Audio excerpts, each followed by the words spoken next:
এটা হচ্ছে চা বাগান আর ইন্ডিয়ার বর্ডার একদম কাছে, ওই যে কাঁটাতারের বেড়া। এই জায়গায় রাতে দেখলাম, দেখে বুঝলাম না যে আসলে কি এটা। এখন বুঝতেছে এটা হচ্ছে চা বাগান এবং অনেক বড়, বেশ বড়। আর বর্ডার ওই যে দেখা যাচ্ছে, ওই যে বর্ডার, মানে চা বাগান ঘেঁষেই বর্ডার। ওই পাশেও সম্ভবত চা বাগানই, মানে বর্ডার ওই পাশেও ইন্ডিয়াতেও মনে হয় চাই আবাদ করছে ওইটা। চা বাগানটা সুন্দর লাগতেছে আসলে, জোস।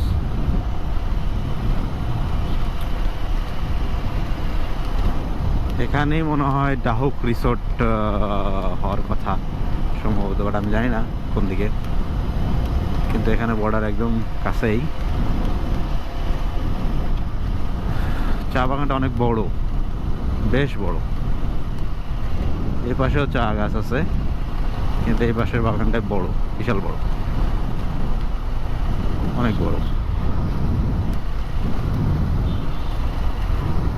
মানে বিজিবির ক্যাম্প আছে।